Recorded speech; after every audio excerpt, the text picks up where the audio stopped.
Hello and again welcome to पढ़ रहे IIT jam chemistry app पे आप सभी बच्चों का एक बार फिर से स्वागत किया जाता है। ठीक है, तो भाई केमिकल इक्विलिब्रियम हम डिस्कस कर रहे हैं और आज हमारी लास्ट क्लास होगी ये भाई। अभी लास्ट क्लास हम डिस्कस करेंगे केमिकल इक्विलिब्रियम की कंटेंट वाइज, है ना। तो केमिकल इक्विलिब्रियम की क्लास नंबर 8 है और इसमें हम डिस्कस करेंगे हमारा जो लास्ट टॉपिक रहता है केमिकल इक्विलिब्रियम का, जिसका नाम है ली चैटेलियर प्रिंसिपल। ठीक है, ली चैटेलियर प्रिंसिपल है भाई ये। तो इससे भी क्वेश्चन आपसे पूछ लिए जाते हैं भाई। ठीक है, अभी कुछ क्वेश्चन मेरे पास अवेलेबल भी हैं जो पूछे गए थे अभी हाल में ही। ठीक है ना, तो ली चैटेलियर प्रिंसिपल। तो भाई एक बार जल्दी से क्लास को ज्वाइन कर लीजिए, जल्दी से क्लास को ज्वाइन कर लीजिए। गुड आफ्टरनून आप सभी को। तो केमिकल इक्विलिब्रियम का पार्ट 8 और ये ली चैटेलियर प्रिंसिपल हम आज पढ़ने जा रहे हैं। तो सबसे पहली बात तो ये है सर, इसको पढ़ने की जरूरत क्या होती है। ठीक है, सबसे पहली जरूरत तो ये होती है कि इससे क्वेश्चन आते हैं एग्जाम में जो आपको मार्क्स दिलाते हैं। और उसके बाद अगर आप बात करोगे रियल लाइफ में इस टॉपिक की बड़ी इंपॉर्टेंस है ना। बहुत सारी रिएक्शन ऐसी होती हैं जो जिनके अंदर इक्विलिब्रियम एस्टेब्लिश हो जाता है। फॉर एग्जाम्पल, आप किसी कंपनी में आपकी जॉब लग जाती है एमएससी के बाद, तो वहां पे कोई रिएक्शन है, मान लो कि आपको प्रोडक्ट बनाना होता है कोई, ठीक है, कोई कंपाउंड बनाना होता है। ठीक है, तो अब क्या होगा कि वो जो आप जितना कंटेंट डालते हैं उसके अंदर, रिएक्टेंट जितना डालते हैं उतना प्रोडक्ट मिल नहीं पाता है। ठीक है, तो आप देखते हैं कि यहाँ तो इक्विलिब्रियम एस्टेब्लिश हो गया, आप जांच करते हैं और पता लगता है कि यहाँ तो इक्विलिब्रियम एस्टेब्लिश हो गया है। तो अब क्या करना पड़ेगा कि आप क्या क्या मेथड्स अप्लाई कर सकते हैं जिससे कि आप उस इक्विलिब्रियम को डिस्टर्ब करें। क्यों? क्योंकि हमें मैक्सिमम यील्ड चाहिए। आप सभी को पता है अगर इक्विलिब्रियम एस्टेब्लिश हो गया तो इक्विलिब्रियम पे होता क्या है कि जो रिएक्टेंट प्रोडक्ट में कन्वर्ट होंगे वही प्रोडक्ट से रिएक्टेंट में कन्वर्ट होने लग जाएंगे। अरे यही तो होगा ना, यही तो होगा इक्विलिब्रियम पे। अब आपको क्या करना पड़ेगा, एज ए केमिस्ट के तौर पे आपको सोचना पड़ेगा कि क्या किया जाए इसके अंदर जिससे कि हमें मैक्सिमम यील्ड मिले, क्योंकि इंडस्ट्रियल लेवल पे यील्ड का बड़ा अहम रोल रहता है ना, है ना। आप भी चाहोगे कि हम कम आउटपुट में मैक्सिमम कम इनपुट में मैक्सिमम आउटपुट निकालें। ठीक है, ये भाई सारी जगह ही अप्लाई किया जाता है। ठीक है भाई, तो जो भी बच्चे लाइव आ गए वो कमेंट कर देना। तो हम डिस्कस करेंगे ली चैटेलियर प्रिंसिपल। इसका जो सबसे बेहतरीन एग्जांपल है जिसका डेली लाइफ में बड़ा यूज किया जाता है, देखिए भाई, जब आपने N2 गैस की रिएक्शन करवाई होगी किसके साथ, 3H2 के साथ, 3H2 गैस के साथ, जिससे कि आपको मिला होगा 2NH3 अमोनिया गैस। अब आप सभी को पता कि ये एक बड़ा फेमस रिएक्शन है भाई, हैबर प्रोसेस, और इसका यूज किया जाता है अमोनिया को प्रिपरेशन के लिए, अमोनिया को बनाने के लिए इसका अहम रोल रहता है इस रिएक्शन का। अब क्या होगा भाई, यहां पे इक्विलिब्रियम एस्टेब्लिश हो गया है। अगर यहां पे इक्विलिब्रियम एस्टेब्लिश हो गया है तो अमोनिया की आपको मैक्सिमम यील्ड मिलने वाली है नहीं। ठीक है, मान लेते हैं भाई आपका लगभग ये भाई आपका जब 30% ये 40% जब आपका बना अमोनिया यहाँ पे, तो उसके बाद इक्विलिब्रियम एस्टेब्लिश हो गया। अगर इक्विलिब्रियम एस्टेब्लिश हो गया, अच्छा भाई, हेलो राहुल वेलकम। तो देखो भाई, जो भी बच्चे नए आए हैं, मैं ये लास्ट क्लास पढ़ा रहा हूँ केमिकल इक्विलिब्रियम की। इसमें हम डिस्कस करेंगे ली चैटेलियर प्रिंसिपल। और ली चैटेलियर प्रिंसिपल, ली चैटेलियर नाम के एक साइंटिस्ट थे जिन्होंने प्रिंसिपल दिए थे भाई कुछ। तो अगर किसी रिएक्शन में इक्विलिब्रियम एस्टेब्लिश हो जाता है तो क्या होगा, आपको मैक्सिमम यील्ड नहीं मिलेगी प्रोडक्ट की। तो उस मैक्सिमम यील्ड को लेने के लिए डिफरेंट मेथड्स अप्लाई हम यहाँ पे करेंगे। ठीक है, जिससे कि हमें मैक्सिमम यील्ड मिले प्रोडक्ट की। तो वो क्या क्या मेथड्स हो सकते हैं, किस रिएक्शन के लिए कौन सा मेथड अच्छा रहेगा, वही हमें ली चैटेलियर साहब ने बताया था। और हैबर प्रोसेस इसका बहुत अच्छा एग्जाम्पल है। तो यहाँ पे भाई हमें इंडस्ट्रियल लेवल पे जो अमोनिया बनाई जाती है वो हैबर प्रोसेस की हेल्प से बनाई जाती है। अगर मान लेते कि 40% ही अमोनिया बना था और जब भी वहां पे इक्विलिब्रियम एस्टेब्लिश हो गया, तो फिर क्या होगा भाई, है ना, तो फिर क्या होगा, हमें मैक्सिमम यील्ड तो मिलने वाली है नहीं, क्योंकि अब अमोनिया वापस से कन्वर्ट होने लग जाएगा N2 और H2 गैस में। तो अब हमें क्या करना पड़ेगा, इस इक्विलिब्रियम को डिस्टर्ब करना पड़ेगा। इस इक्विलिब्रियम को डिस्टर्ब करेंगे। इसको क्यों डिस्टर्ब करेंगे, ताकि हमें मैक्सिमम यील्ड मिले। तो इस इक्विलिब्रियम को कैसे कैसे अफेक्ट किया जा सकता है, वही बातें बताई थी ली चैटेलियर ने। तो भाई यहाँ पे 4 चीजें पढ़ी जाती हैं जो कि काफी इंपॉर्टेंट होती है अपने आप में। 4 यहाँ पे कंक्लूजन्स हम डिस्कस करते हैं कि कैसे हम इस इक्विलिब्रियम को डिस्टर्ब कर सकते हैं। ठीक है, तो इसके लिए क्या क्या होता है भाई, सबसे पहला तो यहाँ पे ये होता है कि आप यहाँ पे कोई मोल्स या फिर मोल्स और कंसंट्रेशन एक दूसरे से जुड़ी हुई चीजें होती हैं, ठीक है, मोल्स और कंसंट्रेशन एक ही बात होती है भाई। अगर आप यहां पे रिएक्टेंट के या प्रोडक्ट के मोल चेंज कर दें तो क्या ये इक्विलिब्रियम पे कोई इफेक्ट पड़ेगा? क्या रिएक्शन फॉरवर्ड में ज्यादा जाएगी, क्या बैकवर्ड में कम आएगी? एक तो ये चीज हो सकता है कि आप यहां पे मोल्स या कंसंट्रेशन चेंज कर सकते हैं। दूसरा आप यहां पे क्या कर सकते हैं भाई, आप प्रेशर या फिर वॉल्यूम भी चेंज कर सकते हैं। प्रेशर और वॉल्यूम भी चेंज करने से क्या होगा, आपका इक्विलिब्रियम डिस्टर्ब होगा। तीसरा आप यहां पे टेम्परेचर भी चेंज कर सकते हैं, टेम्परेचर चेंज करने से भी आपकी रिएक्शन अफेक्टेड होगी। एंड फोर्थ, आप यहां पे कोई इनर्ट मटेरियल डाल सकते हैं। आप यहां पे कोई एक इनर्ट मटेरियल का मतलब होता है ऐसा मटेरियल डालना है जो आपके रिएक्टेंट या प्रोडक्ट के साथ रिएक्ट ना करे, जो आपका रिएक्टेंट और प्रोडक्ट के साथ रिएक्ट ना करे, ऐसा मटेरियल हमें यहाँ पे डाल देना है। तो अगर इस इक्विलिब्रियम को हम अफेक्ट करना चाहते हैं तो ये चार तरीके हो सकते हैं, या मोल्स चेंज कर दो, कंसंट्रेशन चेंज कर दो, प्रेशर वॉल्यूम वाला काफी इंपॉर्टेंट होता है, टेम्परेचर वाला भी होता है, एंड इनर्ट मटेरियल भी आप डाल सकते हैं जिससे भी आपका इक्विलिब्रियम चेंज होगा। तो एक एक करके डिस्कस करते हैं भाई, क्यों हम यहाँ पे इक्विलिब्रियम को चेंज करना चाह रहे हैं, ताकि हमें मैक्सिमम यील्ड मिले भाई, मैक्सिमम यील्ड हमें मिले। तो ये एक इसका इंपॉर्टेंट पॉइंट होगा। तो देखिए अगर बात करें यहाँ पे भाई, सबसे पहला ही हम यहाँ पे देख लेते हैं। सबसे पहला पॉइंट क्या होता है, to change the moles and concentration. एक ही बात होती है क्योंकि moles and concentration directly proportional होते हैं। अगर आप मोल्स, है ना, अगर आप क्या चेंज कर देते हैं, है ना, रिएक्टेंट या प्रोडक्ट के मोल चेंज करेंगे तो उससे क्या होगा, इक्विलिब्रियम डिस्टर्ब होगा। क्यों होगा, देखिए मान ले भाई ये आपका R रिएक्टेंट है और ये आपका P प्रोडक्ट है, ये आपका P प्रोडक्ट है। यहाँ पे इक्विलिब्रियम एस्टैब्लिश हो चुका है, यहाँ पे इक्विलिब्रियम एस्टैब्लिश हो चुका है। तो अगर इसके Kc की बात की जाए या Kp की बात करें तो वो क्या लिखते हैं, प्रोडक्ट की कंसंट्रेशन बाई में रिएक्टेंट की कंसंट्रेशन, ऐसे ही तो लिखा जाता है भाई, है ना। अब देखिए मान लो कि अगर आप यहाँ पे क्या करते हैं, ये आपका रिएक्टेंट हो गया जी, एंड यहाँ पे आपका हम एक बार रिएक्टेंट का देख लेते हैं, ठीक है। Good afternoon Chhotu, good afternoon. And अगर मैं बात करूं यहाँ पे भाई, ये प्रोडक्ट हो गया आपका, ठीक है। एंड यहाँ पे हम देखेंगे डायरेक्शन, रिएक्शन की डायरेक्शन। इसके लिए आपको एक चीज ध्यान रखनी पड़ेगी भाई, जब भी आप मोल्स की बात करें, मोल्स और कंसंट्रेशन की बात करें, तो यहाँ पे प्रेशर, वॉल्यूम, टेम्परेचर, ये सब कांस्टेंट होता है, ये सब कांस्टेंट होगा, इस बात का भी ध्यान में रखिए भाई। मान लेते हैं कि आपने प्रोडक्ट रिएक्टेंट की कंसंट्रेशन इंक्रीज कर दी, है ना, रिएक्टेंट के मोल्स इंक्रीज, कंसंट्रेशन इंक्रीज की, प्रोडक्ट कुछ नहीं किया, तो क्या रहेगी डायरेक्शन? तो आप सभी को पता होना चाहिए, जितना ज्यादा रिएक्टेंट होगा, अरे उतना ही तो वो आपका प्रोडक्ट में कन्वर्ट होगा, उतना ही तो वो प्रोडक्ट में कन्वर्ट होगा। जितना ज्यादा रिएक्टेंट होगा ना, जितनी ज्यादा रिएक्टेंट की कंसंट्रेशन डालोगे वो प्रोडक्ट में कन्वर्ट होगा, ठीक है। अगर आपने रिएक्टेंट की कंसंट्रेशन पहले जितनी थी उससे भी कम कर दी तो ये फिर भाई आपकी आ जाएगी बैकवर्ड में, ये आपकी आ जाएगी बैकवर्ड में, है ना। अब यहां से आपका ये इस साइड में आना स्टार्ट हो जाएगा, है ना, प्रोडक्ट, क्योंकि अब रिएक्टेंट कम हो गए, हायर से लोअर की तरफ जाएंगे, ठीक है। अगर आपने अब क्या किया, इनके कोई चेंज नहीं किया अभी तक आपने, ठीक है। अब आपने क्या किया, यहाँ पे प्रोडक्ट की कंसंट्रेशन इंक्रीज कर दी। अगर आपने प्रोडक्ट की कंसंट्रेशन इंक्रीज कर दी होगी तो वो बैकवर्ड में आएगा, बैकवर्ड में आएगा तो आपका क्या हो जाएगा भाई, यील्ड कम मिलेगी, जो प्रोडक्ट बनेगा वो निकलना स्टार्ट होगा, वापस से कन्वर्ट होना स्टार्ट हो जाएगा H2 एंड मतलब जो भी रिएक्टेंट रहा होगा उसके अंदर। अगर आपने प्रोडक्ट की कंसंट्रेशन कम कर दी तो ये फिर से फॉरवर्ड डायरेक्शन में जाएगा, फिर से फॉरवर्ड डायरेक्शन में जाएगा।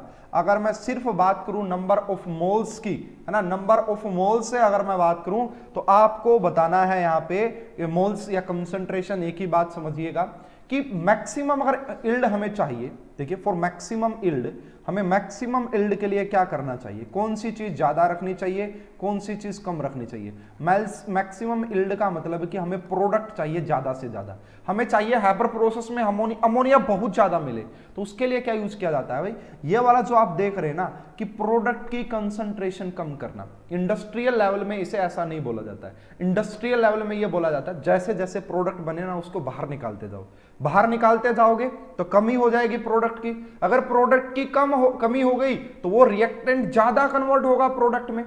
तो इंडस्ट्रियल लेवल में क्या किया जाता है, जैसे ही थोड़ी सी अमोनिया बनी, क्या कर लेंगे अमोनिया को बाहर, फिर क्या हो जाएगी अमोनिया की कमी, फिर N2H2 रिएक्ट करेंगे, अमोनिया बनाएंगे, फिर बाहर निकाल लेंगे। यानी कि अगर आपको मैक्सिमम यील्ड चाहिए तो आपको रिएक्टेंट की कंसंट्रेशन हाई रखनी होती है, और बेस्ट मेथड है कि जो आपका प्रोडक्ट बनता जाए ना उसको आप बाहर निकालते जाइए साथ के साथ, ठीक है। अगर आप साथ के साथ बाहर निकालते जाएंगे तो आपको मैक्सिमम यील्ड मिलेगी, ठीक है। तो ये एक मेथड होता है भाई कि आप क्या कर सकते हैं इससे, अगर आप कंसंट्रेशन बढ़ाते हैं रिएक्टेंट की तो ये सारी बातें आप यहाँ पे अप्लाई कर सकते हैं। दूसरा, अगर आप इसे समझना चाहें, है ना, अगर आप समझना चाहें तो आप सभी को पता कि Kc तो हमारा कांस्टेंट होता है जी, Kc तो हमारा कांस्टेंट होता है यहाँ पे भाई पता है। लेकिन क्यू जो होता है ना रिएक्शन क्वेश्चन, वो इसके लिए क्या आएगा, प्रोडक्ट की कंसंट्रेशन एंड रिएक्टेंट की कंसंट्रेशन। क्या वो वेरिएबल होता है भाई, आप सभी को पढ़ाया मैंने, रिएक्शन क्वोशिएंट वेरिएबल होता है। अगर आप यहां पे रिएक्टेंट की कंसंट्रेशन इंक्रीज करते हैं तो इससे क्या होगा, आपका रिएक्शन क्वोशिएंट डिक्रीज करता है। अगर ये डिक्रीज करेगा तो ये Kc से कम हो जाएगा, और जब ये Kc से कम होता है, मैंने आपको पढ़ाया था कि वो फॉरवर्ड डायरेक्शन में जाते हैं, वो फॉरवर्ड डायरेक्शन में जाती है वो रिएक्शन, मैंने पढ़ाया था। ये आप देख लेना लेक्चर्स, अगर आपने देखे होंगे तो पता रहेगा। अगर आप यहाँ पे प्रोडक्ट की कंसंट्रेशन कम कर देंगे, प्रोडक्ट की कंसंट्रेशन कम करने से क्या हो जाएगा, Qc भी कम हो जाएगा। अगर आपका Qc कम हो गया तो फिर से वो फॉरवर्ड डायरेक्शन में जाएगी, और हम तो चाहते ही ये है कि हमारी रिएक्शन फॉरवर्ड डायरेक्शन में जाए ताकि हमें प्रोडक्ट की मैक्सिमम यील्ड मिले। समझ में आया क्या, बोलो भाई समझ में आया, यस या नो, यस या नो, बोलो बोलो जल्दी से बोलिए। तो ये इस प्रकार से भाई सबसे पहला जो फैक्टर होता है वो आपका होता है मोल्स या फिर कंसंट्रेशन का। सबसे पहला फैक्टर क्या होता है भाई आपका, मोल्स या कंसंट्रेशन का फैक्टर होगा, ठीक है। अगर मैं बात करूं भाई एक और कैसे क्वेश्चन डिजाइन किया जा सकता है इसके ऊपर, एक अच्छा क्वेश्चन ये है भाई, मान लो कि यहाँ पे आपके पास एक रिएक्शन थी A से B, ठीक है। यहाँ पे आपकी रिएक्शन थी A गैस से B गैस थी, ठीक है, A गैस से B गैस थी। अब क्या बोला कि इनिशियल इसकी कंसंट्रेशन जो थी भाई वो A थी, इनिशियल इसकी कंसंट्रेशन A थी, और इसकी कंसंट्रेशन कुछ रही होगी हमें नहीं पता। अब हमने क्या किया, A की कंसंट्रेशन को हमने डबल कर दिया, A की कंसंट्रेशन को हमने 2 टाइम्स कर दिया, 2 टाइम्स कर दिया।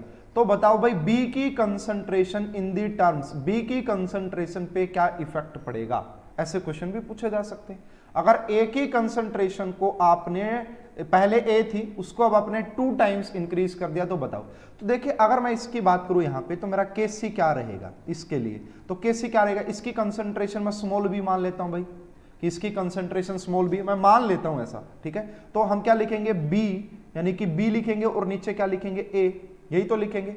अब जब आपने Kc क्या आ जाएगा, इस बात को अभी ध्यान रखिएगा कि जब आपने रिएक्टेंट की कंसंट्रेशन, ये मेरी B डैश आएगी, और जब आपने इसका 2A किया, अरे क्या Kc चेंज होता है क्या बताया था मैंने, इक्विलिब्रियम कांस्टेंट सिर्फ और सिर्फ किससे चेंज होगा, एक तो टेम्परेचर से और एक स्टाइकियोमेट्री से। अब हमें यहाँ स्टाइकियोमेट्री तो चेंज की नहीं, हमें तो कंसंट्रेशन चेंज की है। तो जब आपने 2 टाइम्स की, अब ये दोनों इक्वल ही होते हैं भाई, तो यहाँ पे मैं क्या लिख सकता हूँ B बाई में A, और यहाँ पे मैं क्या लिख सकता हूँ B डैश, मैंने क्यों लिखा है, और ये 2 हो गया 2A, 2 टाइम्स की A से A कैंसिल हो गया। इसका मतलब भाई जो मेरी नई वाली क्या आएगी, जो ये आएगी वो ट्वाइस होगी B की, जो कंसंट्रेशन होगी वो आपका ट्वाइस हो जाएगी। इस टाइप के क्वेश्चन, इक्विलिब्रियम कांस्टेंट चेंज नहीं होता भाई, ये बात ध्यान में रखिएगा। इक्विलिब्रियम कांस्टेंट सिर्फ टेम्परेचर से चेंज होता है, स्टाइकियोमेट्री से। यहाँ पे हमने स्टाइकियोमेट्री चेंज नहीं की, कंसंट्रेशन। अगर A की कंसंट्रेशन आपने 2 टाइम्स की है तो आपकी जो नई कंसंट्रेशन आएगी B की वो भी 2 टाइम्स हो जाएगी। ये थोड़ा सा वैसे एक मैंने आपको बता दिया। नेक्स्ट हम सेकंड फैक्टर की बात करते हैं भाई। सेकंड फैक्टर इंपॉर्टेंट है, इसके लिए मैं आपको ट्रिक बताऊंगा, उस ट्रिक से काफी है ना, है ना, to change the pressure and volume. अगर आप प्रेशर एंड वॉल्यूम एक दूसरे के इनवर्सली प्रोपोर्शनल होते हैं भाई, आप सभी को बताइए। अगर आप प्रेशर एंड वॉल्यूम चेंज करेंगे तो क्या क्या इफेक्ट आएगा, तो इसके लिए आपको पहली बात तो ये ध्यान में रखनी है कि आपने मोल्स या कंसंट्रेशन फिक्स रखनी है एंड टेम्परेचर आपने फिक्स रखना है। अब देखिए इसके लिए 3 केस पढ़ेंगे अलग अलग। सबसे पहला जो केस पढ़ा जाता है वो delta N g is equal to 0। अगर आपके पास कोई ऐसी रिएक्शन है जिसका जो डेल्टा एन जी है वो 0, तो वो not affected by pressure and volume. क्यों, इसका रीजन भी मैं आपको समझाऊंगा। Not affected by pressure and volume. अगर डेल्टा एन जी किसी रिएक्शन का 0 आ जाता है, डेल्टा एन जी 0 आ जाता है, तो प्रेशर और वॉल्यूम से उसके इक्विलिब्रियम को डिस्टर्ब नहीं किया जा सकता, कोई इफेक्ट नहीं रहेगा। क्यों, इसका रीजन क्या, देखिए आपने मान लो यहां पे 2A गैस लिया, जिससे कि आपने कन्वर्ट हो गया, वो B गैस में कन्वर्ट हो गया एंड प्लस में C गैस में कन्वर्ट हो गया, तो इसका डेल्टा एन जी आप देख पा रहे हैं 0 है। अगर मैं यहां पे बात करूं कि मेरा KC मेरा क्यू, मैं बात कर लेता हूं रिएक्शन क्वेश्चन, क्या होगा, आप कहेंगे B की कंसंट्रेशन, C की कंसंट्रेशन एंड 2A की कंसंट्रेशन।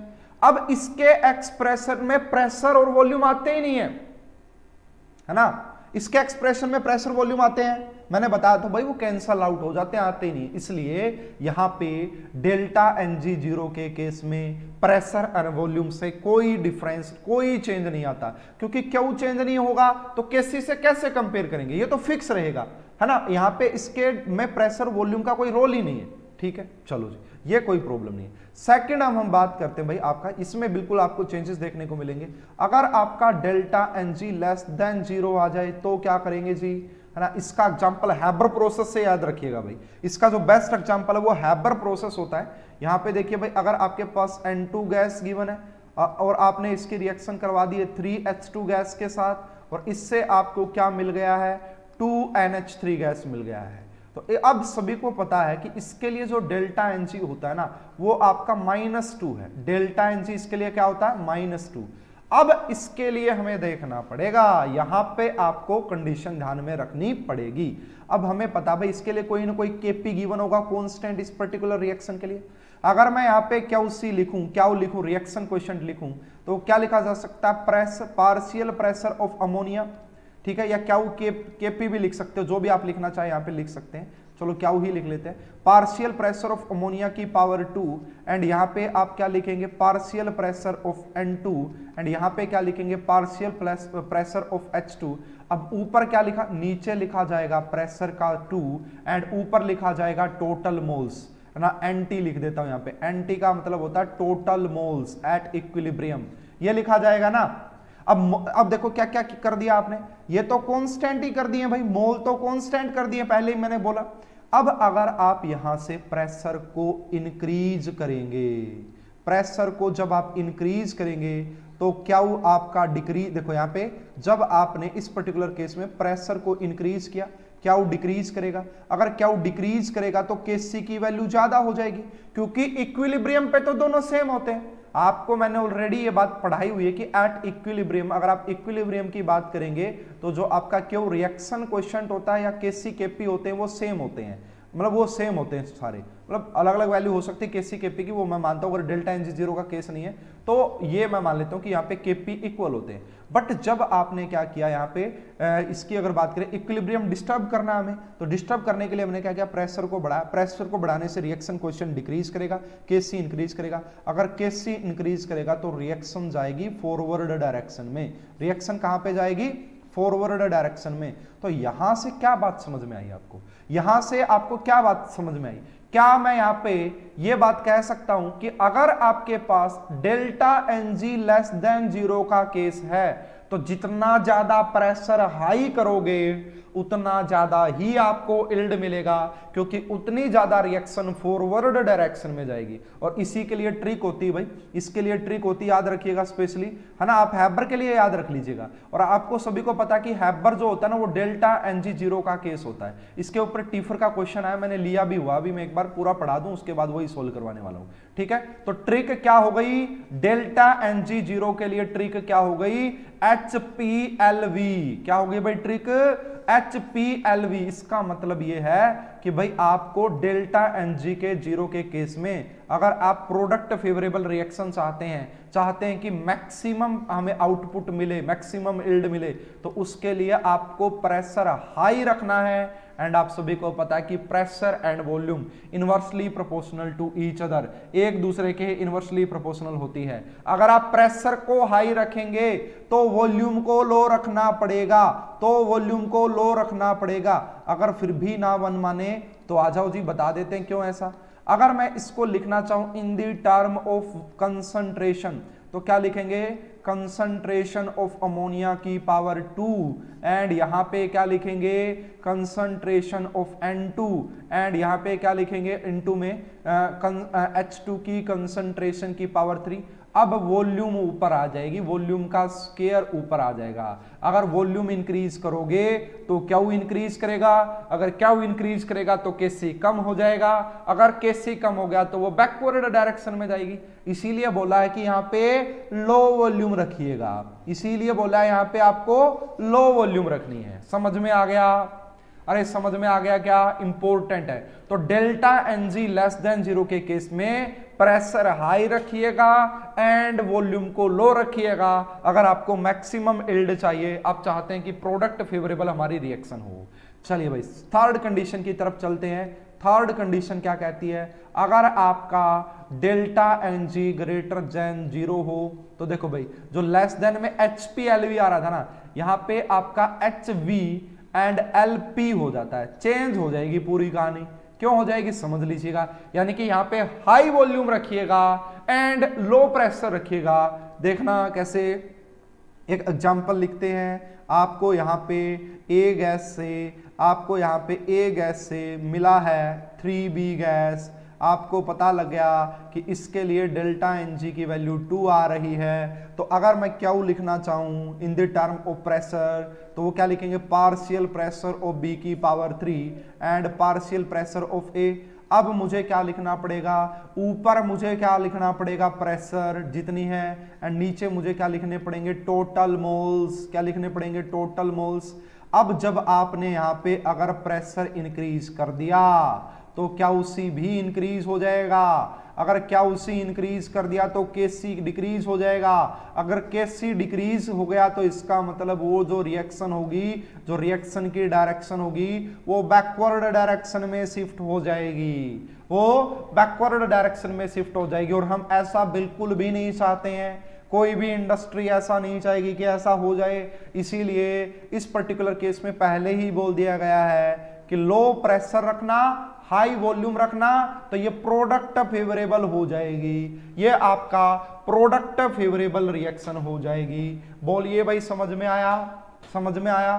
तो मैंने आपको बताया कि अगर आप इक्विलिब्रियम को डिस्टर्ब करना चाहते हैं तो 4 तरीके से कर सकते हैं। पहला तरीका है कि आप मोल्स या फिर कंसंट्रेशन चेंज कर सकते हैं, रिएक्टेंट की भी प्रोडक्ट की भी। दूसरा जो है वो प्रेशर एंड वॉल्यूम चेंज कर सकते हैं, ये मैंने पढ़ा है। इसके अंदर 3 केस, अगर डेल्टा एनजी 0 हो नो इफेक्ट, प्रेशर वॉल्यूम का कोई इफेक्ट नहीं होता। अगर डेल्टा एनजी लेस देन 0 हो तो HPLV, अगर डेल्टा एनजी ग्रेटर देन 0 हो HVLP। ये भाई आपका कंसेप्ट है, ये ट्रिक है, याद रखिएगा, बड़ा इंपॉर्टेंट है ना, ये समझ में आ जाना चाहिए। नेक्स्ट अब मैं आगे की तरफ बात करूंगा भाई।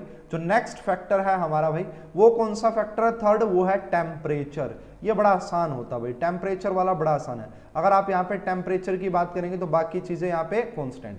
तो देखो भाई टेम्परेचर के लिए हमें यह देखना पड़ेगा कि टाइप ऑफ रिएक्शन देखनी पड़ेगी। क्या देखनी पड़ेगी? Type of reaction. Type of reaction का मतलब है कि भाई वो एंडोथर्मिक है या फिर वो आपका एक्सोथर्मिक है। ये देखनी पड़ेगी कि जो आप रिएक्शन देख रहे हैं वो एंडोथर्मिक है या फिर एक्सोथर्मिक है। अगर आपकी रिएक्शन एंडोथर्मिक है ना, एंडोथर्मिक का मतलब है जिसको हीट की रिक्वायरमेंट होती है ना, जो एब्जॉर्ब करती है, तो उसके केस में टेम्परेचर हाई रखिएगा। उसके केस में टेम्परेचर हमें क्या रखना है, हाई, क्योंकि जितना ज्यादा आप टेम्परेचर हाई रखेंगे उतना ज्यादा वो रिएक्टेंट प्रोडक्ट में कन्वर्ट होगा, है ना। तो अगर टेम्परेचर की बात करें तो टेम्परेचर के लिए आपको क्या ध्यान में रखना है, टाइप ऑफ रिएक्शन। इसके लिए क्या देखेंगे भाई, एंडो है या फिर आपका एक्सो है। अगर एंडो है तो वहां पे टेम्परेचर हाई रखिएगा, क्योंकि हाई रखने से रिएक्टेंट ज्यादा कन्वर्ट होता जाएगा प्रोडक्ट में, ठीक है। अगर वो रिएक्शन आपका एक्सोथर्मिक है तो वहां पे टेम्परेचर लो रखिएगा, क्योंकि पहले ही वहां पे वो आपकी जो मतलब जो हीट है वो निकलती है पहले। तो इस केस में आपको टेम्परेचर लो रखना है, इस केस में टेम्परेचर लो रखना है। तो जो आपका हैबर प्रोसेस होता है ना भाई, वो एक्सोथर्मिक रिएक्शन होती है ना। हैबर प्रोसेस में क्यों कर रहा हूं, क्योंकि सबसे ज्यादा क्वेश्चन हैबर प्रोसेस से पूछे गए हैं, ली चैटलियर प्रिंसिपल से रिलेटेड। हालांकि और किसी से पूछे कोई इशू नहीं है, हमने कंसेप्ट स्ट्रॉन्ग सीख लिए हैं। एक्सोथर्मिक रिएक्शन कौन सी होती है, एंडोथर्मिक कौन सी होती है, ऑलरेडी हमें पता है। जैसे भाई जो डिसोसिएशन रिएक्शन होती है, जैसे कैल्शियम कार्बोनेट को आपको कैल्शियम ऑक्साइड में और CO2 में, तो उसके लिए हीट देनी पड़ती है, वो एंडोथर्मिक रिएक्शन है। अमोनिया का बनना एक एक्सोथर्मिक रिएक्शन होती है, इसलिए यहां पे हम टेम्परेचर लो रखते हैं। तो टेम्परेचर का इतना सा इफेक्ट है, टेम्परेचर का इतना सा इफेक्ट है। नेक्स्ट बात करते हैं भाई फोर्थ, वो है आपका एडिशन ऑफ इनर्ट मटेरियल। ये बात ध्यान में रखिएगा। तो नेक्स्ट है एडिशन ऑफ इनर्ट मटेरियल। अगर आप कोई इनर्ट मटेरियल डाल दें, इनर्ट मटेरियल का मतलब समझिएगा पहले तो सॉरी तो भाई अगर बात करें यहाँ पे एडिशन ऑफ इनर्ट मटेरियल, तो इसका मतलब होता है कि आप ऐसा कोई मटेरियल डालें जो ना तो रिएक्टेंट के साथ रिएक्ट करे, ना ही प्रोडक्ट के साथ रिएक्ट करे, है ना। ऐसा मटेरियल डालें जो ना तो रिएक्टेंट के साथ रिएक्ट करे, ना प्रोडक्ट के साथ, बट उसकी कंसंट्रेट मोल्स को चेंज करेगा। अगर आपने कोई डाला तो वो मोल्स को चेंज करेगा। तो इसमें भी हमारे भाई, इसमें भी हमारे केस बनेंगे। पहला केस ऐसा बन सकता है भाई आपका यहाँ पे, है ना। इसमें कैसे कैसे केस बनेंगे भाई, पहला केस ऐसा बनेगा यहाँ पे डेल्टा Ng इज 0। अगर डेल्टा Ng 0 है तो यहाँ पे भी कोई रोल नहीं होता भाई, नो रोल, कोई रोल नहीं है यहाँ पे एडिशन इनर्ट मटेरियल का, बेसिकली कोई रोल नहीं रहने वाला। हाँ, इसमें ये जरूर बात करेंगे भाई। अच्छा, अगर आपका यहाँ पे जो एक्सप्रेशन आ रहा होगा, अगर आपने वहां पे वॉल्यूम चेंज कर दी है, क्या चेंज कर दी भाई, एक तो हो सकता है कि भाई इनर्ट मटेरियल डालने से वॉल्यूम चेंज हो जाए, तो अगर वहां पे वॉल्यूम चेंज का इफेक्ट आएगा तो नो इफेक्ट, नो इफेक्ट, मतलब वॉल्यूम का अगर वो केस है तो नो इफेक्ट होगा, वहां पे कोई इफेक्ट नहीं होगा। मैं सब समझा दूंगा क्यों ऐसा मैं बोल रहा हूं, ठीक है। हाँ, प्रेशर वाले की अगर मैं बात करूं, इस प्रेशर वाले की अगर बात करें तो इसके केस में आपको चीजें देखने को मिलेगी। प्रेशर के केस में हमारे पास 3 केस है। डेल्टा Ng 0 के इक्वल हो सकता है, दूसरा केस है कि आपका डेल्टा Ng ग्रेटर देन 0 हो सकता है, ग्रेटर, एंड तीसरा जो केस है वो हो सकता है आपका कि आपका डेल्टा Ng लेस देन 0 हो जाए। इसमें, इस केस में नो इफेक्ट, इसमें कोई इफेक्ट नहीं आएगा। अब इफेक्ट जो आएगा ना वो इन दोनों में आएगा, एक इसमें आएगा और एक इसमें आएगा। कैसे आएगा समझिएगा मेरी बात को बड़ा ध्यान से। अगर मैं यहाँ पे पहला केस ले लेता हूं भाई कि आपका डेल्टा Ng ग्रेटर देन 0 है, इसका मतलब हमारे पास क्या कि A गैस जो है वो आपका कन्वर्ट हुई होगी 2B गैस में, जभी तो डेल्टा Ng यहाँ पे 1 आ रहा है। अगर मैं कहूँ इसके लिए क्या लिखिए इन द टर्म ऑफ P, तो आप क्या लिखेंगे इन द टर्म ऑफ P, है ना। जब देखो यहाँ पे अगर ऐसा है, सॉरी इसको मैं चेंज लिख देता हूँ भाई, जब आपने यहाँ पे क्या कर दिया है वॉल्यूम कांस्टेंट रख दी है ना, इसका मतलब आप ऐसा लिखिए कि वॉल्यूम कांस्टेंट हो, इनर्ट मटेरियल आप डाल रहे हो और वॉल्यूम कांस्टेंट हो, तो फिर कोई इफेक्ट नहीं होता, नो इफेक्ट। अगर वॉल्यूम कांस्टेंट है, इसका ऐसा लिखिएगा, सॉरी दोबारा से मैं बता देता हूँ, टेम्परेचर तो कांस्टेंट रखना, अगर आपने वॉल्यूम कांस्टेंट रख दी तो नो इफेक्ट। अगर आप प्रेशर को कांस्टेंट रखेंगे, प्रेशर को अगर आप कांस्टेंट रखेंगे तो डेल्टा Ng में कोई इफेक्ट नहीं होता, 0 के इक्वल। अगर ग्रेटर देन 0 तो देखिएगा क्या होगा। अगर मैं यहाँ पे लिखूं तो आप क्या लिखेंगे कि partial pressure of H2 and यहाँ पे आपने क्या लिखा, sorry partial pressure of B का स्क्वायर, यहाँ पे A इनटू में क्या लिखते हैं भाई, देखो डेल्टा Ng आपका ये आ गया, तो प्रेशर क्या लिखेंगे, ऊपर लिखेंगे ना, प्रेशर ऊपर लिखेंगे या नीचे लिखेंगे, जल्दी से बताओ, प्रेशर ऊपर लिखेंगे या नीचे लिखेंगे, जल्दी से बताओ। तो भाई प्रेशर लिखा जाता है ऊपर एंड मोल्स जो लिखे जाएंगे ना, यहाँ पे NT का मतलब है टोटल मोल्स जो लिखे जाएंगे वो नीचे लिखे जाएंगे। अब देखो भाई ये वाला कांस्टेंट, ये वाला मतलब ये तो वैल्यू फिक्स होती है, ये भी कांस्टेंट होता है, ये भी कांस्टेंट होता है, इनकी तो वैल्यू गिवन होगी कि पार्शियल प्रेशर इतना है, A का B का इतना है।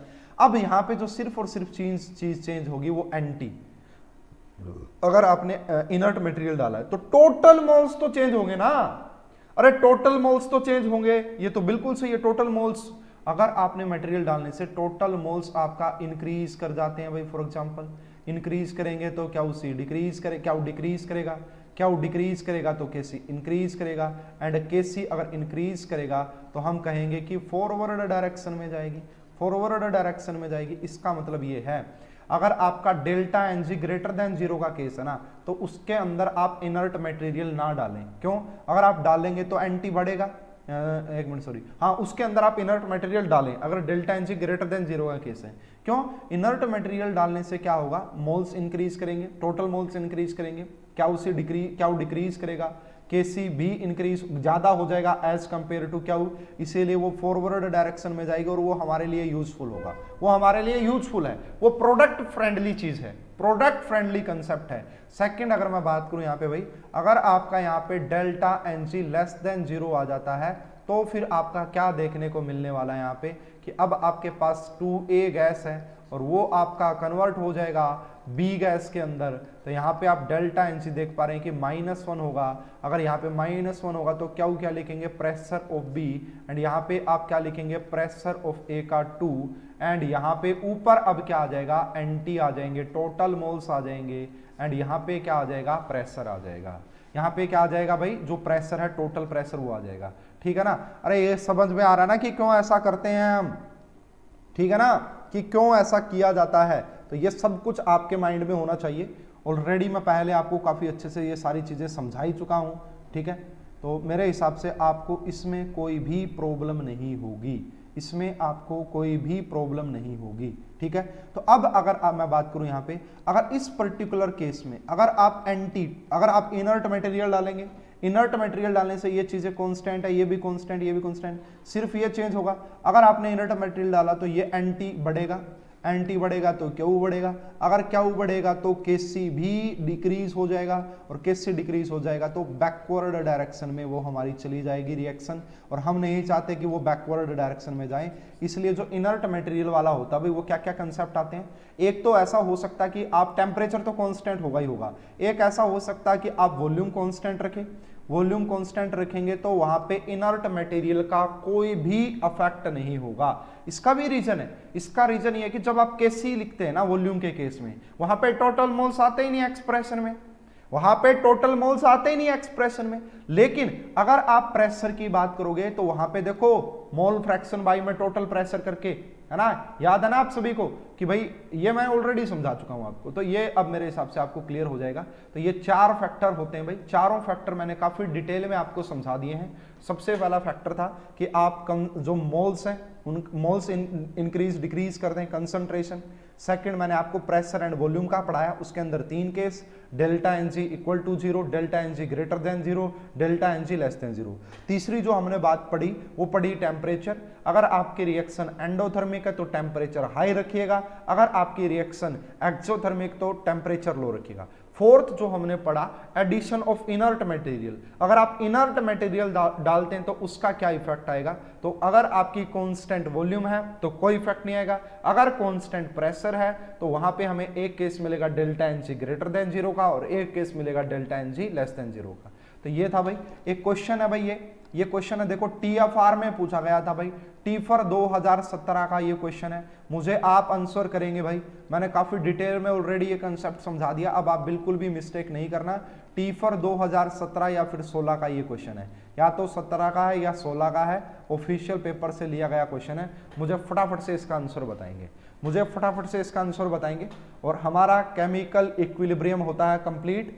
अब मैं आगे बताऊंगा कि हम कौन सा टॉपिक स्टार्ट करेंगे और कब से करेंगे, क्या कुछ रहेगा, ठीक है। जल्दी से बताएं इसका आंसर। तो आइए पढ़ते हैं। The Haber process is commonly known as the reaction of hydrogen gas with nitrogen gas to produced ammonia in the presence of a catalyst such as iron. तो यहाँ पे भाई ये होती है ना, यहाँ पे हेट्रोजीनियस कैटालिसिस होता है। क्यों ऐसा क्यों होता है? क्योंकि हाइड्रोजन भी गैस, नाइट्रोजन भी गैस, अमोनिया भी गैस, बट आयरन यहाँ पे सॉलिड होता है। और यहाँ पे आयरन के साथ एक MO रखा जाता है। कोई बच्चा बताएगा कि आयरन के साथ MO क्यों रखते हैं? तो MO मोलिबिडेनियम होता है, और मोलिबिडेनियम का काम होता है प्रोमोटर का, वो इस कैटालिस्ट को प्रमोट करता रहता है। तो which of the following statement is true regarding Haber process? कौन कौन सी ट्रू है यहाँ पे? Iron serve as a homogeneous catalyst for this reaction. अरे आयरन होमोजीनियस कैसे हो सकता भाई? आयरन यहाँ पे सॉलिड में होता है, Fe सॉलिड होता है, और ये पूरी रिएक्शन गैसियस है, तो गैसियस एंड आपका सॉलिड, इसका मतलब ये तो होमोजीनियस नहीं है भाई। ए आंसर हमारा नहीं होगा, इसका ए नहीं होगा तो डी भी नहीं होगा। अब बच गया बी और सी। आप मुझे बताएंगे भाई। देखो ट्रिक याद कर लो, क्या ट्रिक बताई थी? डेल्टा एनजी जीरो के लिए, delta n g less than zero के लिए, है ना, HPLV। और स्पेशली मैंने कहा था हैबर प्रोसेस याद रख लेना, क्योंकि अगर आप ये याद रख लेना कि हैबर प्रोसेस के लिए HPLV होती है, सारा सोल्व हो जाएगा। क्यों? क्योंकि हमें पता कि हैबर प्रोसेस की रिएक्शन सभी को पता होती है, हैबर प्रोसेस की रिएक्शन सभी को पता होती है। नहीं राहुल, 2 और 3 में से एक आएगा, दोनों आ ही नहीं सकते। दोनों कैसे आ जाएंगे? थोड़ा सा दिमाग यूज करना है, दोनों कैसे आ जाएंगे? तो देखिए ये बोला गया है कि on increasing temperature increase the amount of ammonia. अरे अरे अरे अरे बिल्कुल भी नहीं है। अभी जस्ट मैंने आपको जानबूझ के ये बात पहले ही बता दी थी कि जो भाई हैबर प्रोसेस होता है ना, वो एक्सोथर्मिक रिएक्शन होती है, वहां पे हीट बाहर निकलती है। अगर एक्सोथर्मिक है तो टेम्परेचर तो लो रखेंगे ना भाई, अरे टेम्परेचर तो लो रखेंगे। तो इसीलिए बोला है क्या टेम्परेचर इंक्रीज करने से अमोनिया का ज्यादा बनेगा? नहीं, बिल्कुल भी नहीं बनेगा। यस, इस क्वेश्चन का जो करेक्ट आंसर आना है वो सी आना था। ऐसा क्यों है? उसका यह है कि जब इंक्रीज करोगे प्रेशर को तो amount of ammonia formed increase करेगा। बिल्कुल करेगा भाई, ट्रिक भी बताइए। HPLV, high pressure and low volume पे अमोनिया का प्रोडक्शन बहुत ज्यादा होता है और बहुत अच्छा होता है। तो इस क्वेश्चन का जो करेक्ट आंसर आना था वो सी आना था, एंड यही इसका आंसर दिया भी गया था आपका TFR के द्वारा। ऑफिशियल क्वेश्चन पेपर से ये मैंने लिया है, ऑफिशियल आंसर की से। तो बताओ भाई, किसी को कोई डाउट?